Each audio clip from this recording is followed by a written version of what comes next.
Hi, Em here from Aunt Em's Quilts and Em's Scrap Bag, and today I'm going to talk to you about scrappy bindings. It's a really fun way to add some interest to your quilts. All the quilts you see around me have a scrappy binding. This one is a more controlled scrappy binding. I use light green scraps, so it doesn't look very scrappy, but it's different. And sometimes I do that if I don't have quite enough of one fabric for a binding. I'll just find one that's similar and throw it in. Just a fun way to finish a quilt. These two, on the other hand, are really scrappy. So, excuse me, and here's the other one. So that kind of gives you an idea of what the scrappy binding looks like. I have this quilt here that I did with Moda Bake Shop Summer Quilt Along, and it's not quilted yet, but I'm going to make the binding for it. So I pulled some fabrics that I thought would look fun for scrappy binding. I just pulled colors that were in the quilt. So I've got green and purple and light blue, another green, yellow, and an orangey kind of color. Okay, and when I pull these for my binding, to do a scrappy binding, I don't want anything bigger than like 8 to 10 inches. And I don't want anything smaller really than 4 inches. So when you're pulling your scraps, you want strips that are between 4 and 10 inches. Okay, so I'm going to take the scraps that I've chosen for the scrappy binding, and I'm just going to kind of arrange them in an order that I think will look good. Okay, so once I've arranged my colors in the way that I would like them to go in my binding, I want to make sure that my first fabric and my last fabric will look good next to each other also, because as I cut my strips, this end strip will go next to this strip here, okay? Also, thanks for watching my video, and if you like it, please like and subscribe. Okay, so once you get all of your colors in the order that you want, you're going to start with your first one, and I just fold this down like this. So I'm going to know where my 45 is.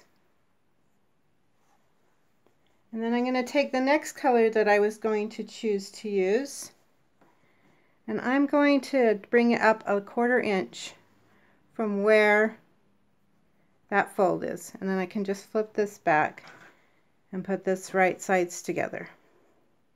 Okay, and then we're just going to take that to the sewing machine.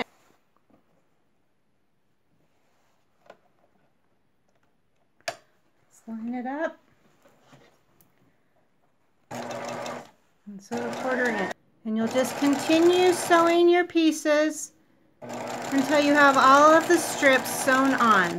So when you're done, you're going to end up with a strip set that looks like this staring down, okay?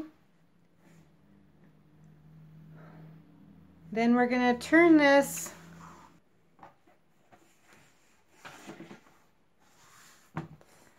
We're going to grab our ruler.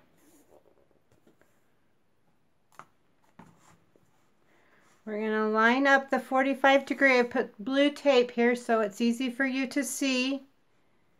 And we're going to line that up with the edge of our fabric. And see how, because we've done the 1/4 inch each time, we're not going to have a lot of waste. We'll just have the little triangles off the end. And we're just going to cut it. And you're just going to keep going down the strip at the 45. Line it up with the seam here on the 45. And just cut your strip, all right? Okay, then you're going to line up your bias edge and measure for your binding, whatever width you like to do. 2.5, 2 1/4. I know people like to do different width. Just line it all up. Going to cut it. Oh, I forgot to tell you, you're going to want to press your seams all one way, so as you're sewing your binding on, your seams will all go the same way. And we're just going to gently move this up. Be careful not to distort your biased edge. And you're just going to continue to cut it.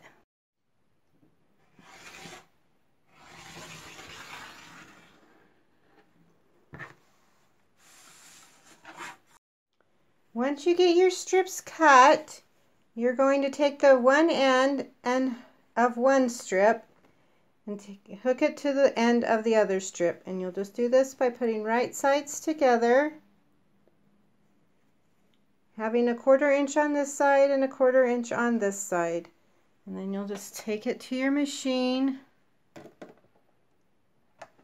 Sorry if this gets jiggly while I sew, but my table bounces when I sew on this table. And you're just going to sew them together.